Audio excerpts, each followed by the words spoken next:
आपको आवाज कम आए उसको ठीक कर रहे हैं।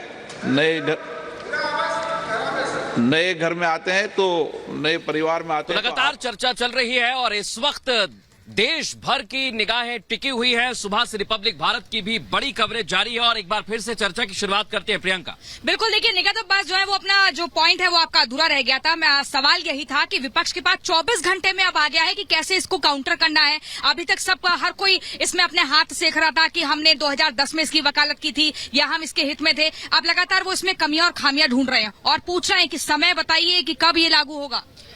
प्रियंका जी, आप देखिए लगातार पिछले 9.5 वर्षों में लगातार मोदी सरकार ने महिलाओं के ट्रांसफॉर्मेशन के लिए काम करा है। सिर्फ वेलफेयर टारगेट की तरह महिलाओं को ना देखा जाए बल्कि एम्पावरिंग एजेंट्स की तरह देखा जाए, इसमें हम लोगों ने सिद्धि दी है। इसके अलावा अगर हम बात करें तो आप देखिए मोदी जी ने हर बार कहा है और यही हमारी पार्टी की नीति है कि महिलाएं सिर्फ गृहिणी बनकर ना रह जाए बल्कि पॉलिटिकल बिल्डिंग यानी नेशन बिल्डिंग के लिए काम करें और वही हम लोग कर रहे हैं। महिला जो आरक्षण मिलेगी तो आज चर्चा हो रही है। पिछले 9.5 साल में आप देखिए कितनी उपलब्धियां हैं महिला सशक्तिकरण के लिए। चाहे हम उज्ज्वला योजना की बात करें जिसमें 10 करोड़ से अधिक बेनिफिशरीज हैं, चाहे हम ग्रामीण आवास योजना की बात करें जिसमें 2 करोड़ महिलाओं को घर दिया गया और पीएम आवास योजना के भी तहत अनामिका सवाल ये लेना चाहिए कि अगर महिला नेशन बिल्डिंग में काम कर रही है तो उसमें आपत्ति क्यों हो रही है विपक्ष को। और मृदुल, सुबह से संजय जी और प्रेम जी अपनी बात रख रहे हैं। मैं प्रेम जी से रिएक्शन लेती हूँ, आप संजय जी से बात कीजिएगा। संजय जी, आप तो सुबह से नाराज चल रहे हैं। देखिए अनामिका जी, ये महिला आरक्षण बिल दिया जाए ये सब लोग चाहते हैं,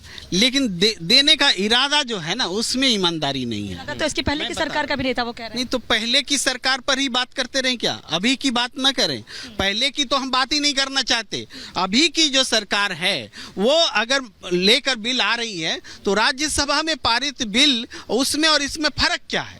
उसमें और इसमें सिर्फ फर्क है कि ये बिल हम ऐसे लागू करेंगे कि 2029 से पहले लागू होने वाला नहीं है, बल्कि ओबीसी का आरक्षण नहीं है इसमें। उमा भारती जी विरोध कर रही हैं। उमा भारती जी पहले भी विरोध करती थी। सबसे पहला डिफरेंस ऑफ ओपिनियन बीजेपी में ही आया है और हम स्वागत करते हैं इस डिफरेंस ऑफ ओपिनियन का, क्योंकि वो भी अगर आपको देर से लागू करना है। मैं उसका कारण दर्शकों को बताना चाहूंगा कि मध्य प्रदेश में जब तवज्जो नहीं मिलती है तो वहाँ विरोधाभास भी नजर आता है। लेकिन मैं आऊँ संजय जी, एक निगत अब्बास जी आपको जवाब देना चाहिए इस मसले पर। उनका कहना है कि आपकी मंशा नहीं है, इच्छा शक्ति नहीं है। 2029 में आपने तैयारी की और ला आप अभी रहे।